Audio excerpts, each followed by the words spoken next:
Hello and welcome to all our viewers in Nigeria and around the world to Midday News on Global Television. We're coming to you live from the nation's capital, Abuja. I am Queen Agaba.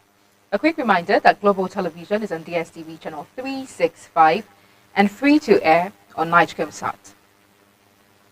President Bola Tinubu has appointed Joseph Tegbe as the Director General and Global Liaison for the Nigeria-China Strategic Partnership, following the agreements reached during Tinubu's visit to China in early September 2024. This was disclosed in a statement released by the President's Special Advisor on Information and Strategy, Bayo Ononuga. The statement noted that Tegbe, a fellow of the Institute of Chartered Accountants of Nigeria and the Chartered Institute of Taxation of Nigeria, will immediately submit a strategic action plan to enable Nigeria to benefit from the agreement between the two countries in Beijing. The Ekiti State Commissioner of Police, Adeniran Akinwale, has advised youth in the state to refrain from participating in the protest being planned for October 1st by some individuals to prevent it from being hijacked by miscreants. Akinwale advised that illegality should not be used to pursue legality, urging youth to embrace peace and dialogue instead. The Ministry of Education has said it is working to prevent another strike by the Academic Staff Union of Universities. The Director of Press in the ministry, Folashade Biriowo, stated this in an interview in Abuja. ASU had last week given the federal government a 14-day ultimatum to resolve several lingering issues, failing which it would proceed on another strike. Among other things, the varsity lecturers are seeking the conclusion of the renegotiation of the 2009 FGN and ASU agreement based on the NIMI-Briggs Committee's draft agreement of 2021, as well as the release of withheld salaries due to the 2022 strike action. Nigerians are calling for a return to the regional system of government, also known as the parliamentary system. This demand emerged during the National Assembly's consideration of memoranda submitted by the public as part of the ongoing constitutional amendment process. Among the 56 memoranda received, prominent issues include regional government, unicameral legislature, local government autonomy, state police, gender equality bills, and the inclusion of traditional rulers in the Constitution. Wife of the Abia State Governor, Priscilla Oti, has vowed that perpetrators of gender-based violence in the state will not go unpunished as the government ramps up efforts to tackle the menace head-on. Mrs. Oti made the declaration during her visit to Amarachi Okpokiri, a victim of gender-based violence who survived a brutal assault by her husband in a Mede Umuahia North local government area of the state. The assailant had allegedly attempted to gouge out her eyes for ritual purposes, leaving her with severe machete wounds. The national chairman of the All Progressives Congress, Abdullahi Ganduje, has donated 20 million naira to families of 5 police officers who died in a car accident while returning to Kano from the just concluded Edo governorship elections. While condoling the families and the entire people of Bichi, Ganduje expressed shock and sadness over the death of the 5 officers. Global Television's correspondent Idris Jibrin was there and now reports. In company of the state chairman of the APC and other top political leaders of the APC, Ganduje arrived Beach Central Mosque to condole the families of the affected police officers. Those who suffered serious injuries, we have given them each 1 million naira. Those who lost their lives, we have given their families 2 million naira each. This is just to reduce their hardship. Beyond this is to equally support widows of the deceased and those who were injured during the accident. According to Ganduje, the accident was a sad moment not only to the police force, but to him personally and the nation in general. Hence the need to be with these families in grief. Most importantly is the prayers that are offered and the prayers that we continue for Allah subhanahu wa ta'ala to give them a Jannah Firdaus. Therefore, a total of 15 officers, all attached to Bichi Police Division, were involved in the crash, 5 of which lost their lives, while 10 are currently receiving treatment. I was actually sleeping when the accident happened. I woke up and saw myself in the hospital, but I thank God. You can see I did not sustain too much injury, but I am feeling better. I was awake when the accident happened, but I can't remember anything. I only woke up and saw myself in the hospital, and you can see the bruises in my body. But we all thank God to be among those who survived this accident. Meanwhile, Ganduje personally donated 2 million naira to the 5 family members, while 10 others who sustained various degrees of injuries were given 1 million naira each.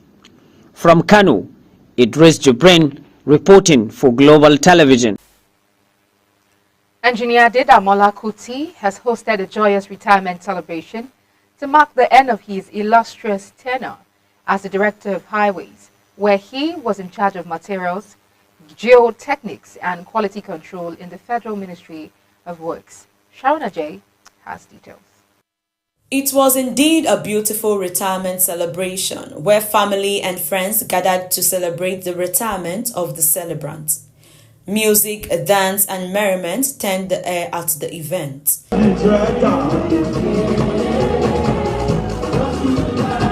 In his remarks, the celebrant, Engineer Adedamola Kuti, attributed his profession and career successes to God's faithfulness and grace.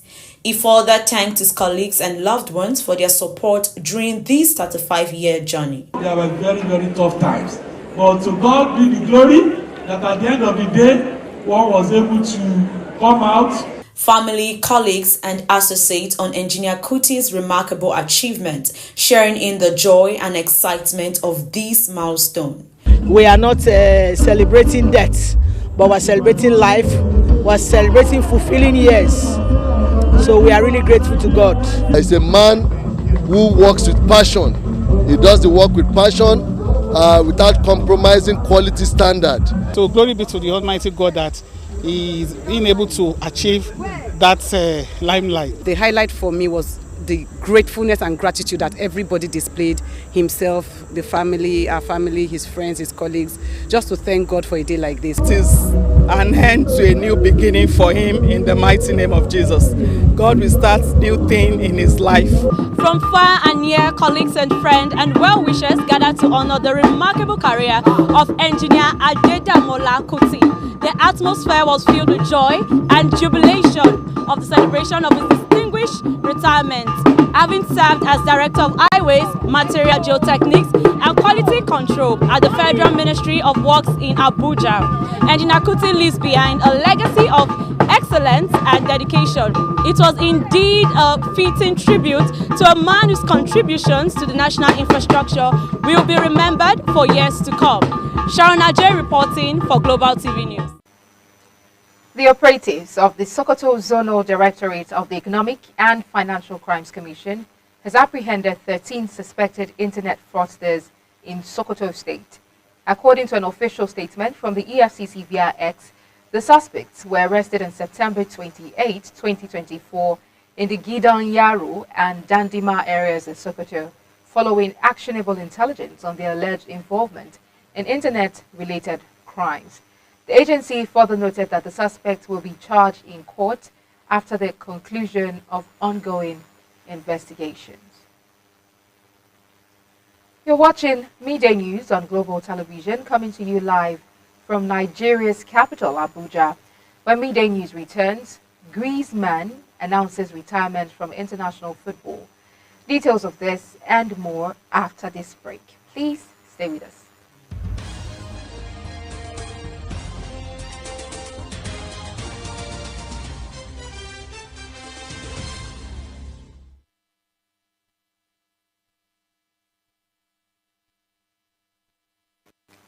Many thanks for staying with us. If you've just joined us, this is Global Television bringing you live broadcast of the Midday News.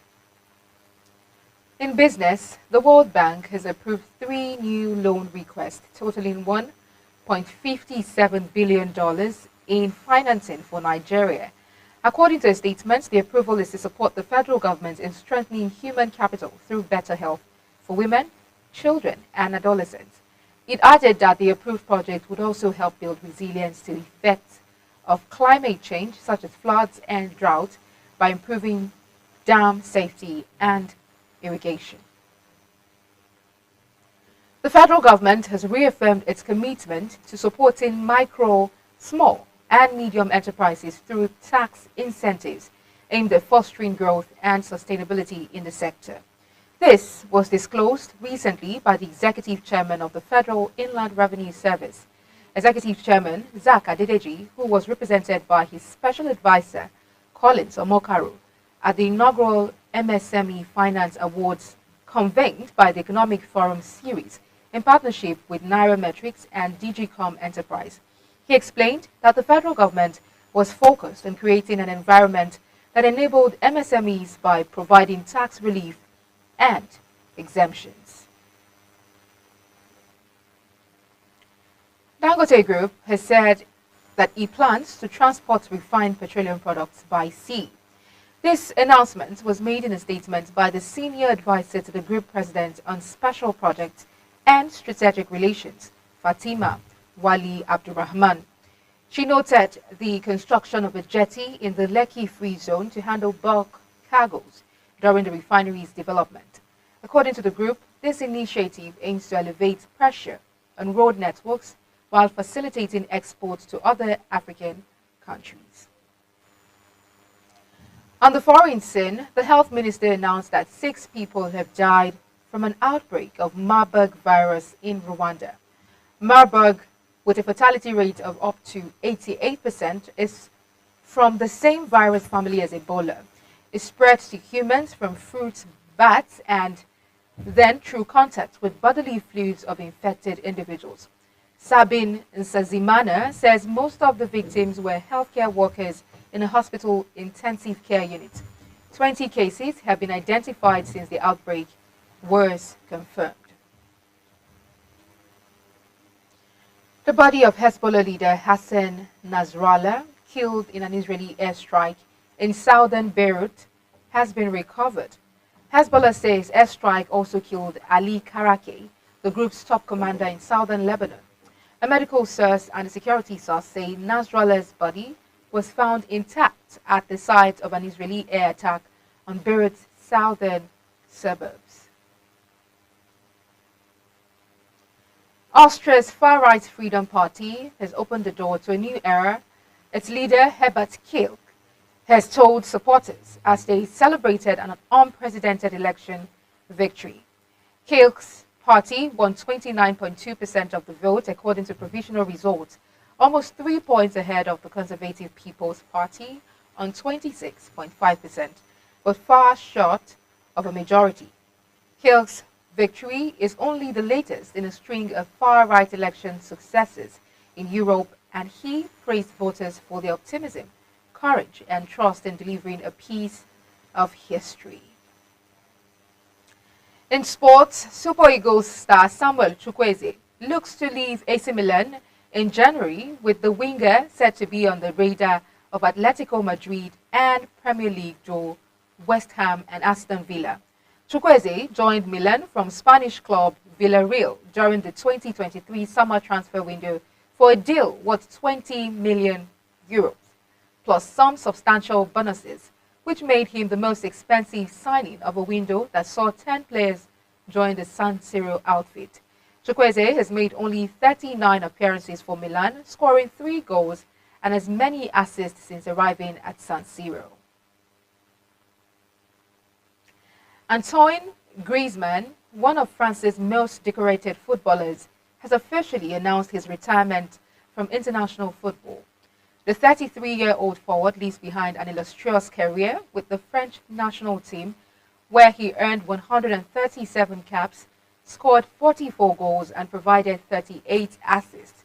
Griezmann played a crucial role in France's triumphs on the global stage, including winning the 2018 FIFA World Cup and the 2021 UEFA Nations League.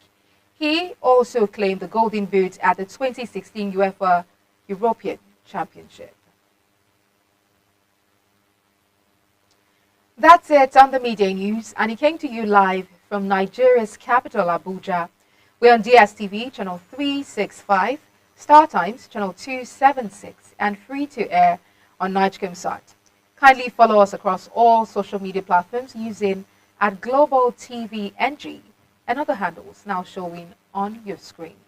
I'm Queen Agaba. Thank you for watching, and see you again.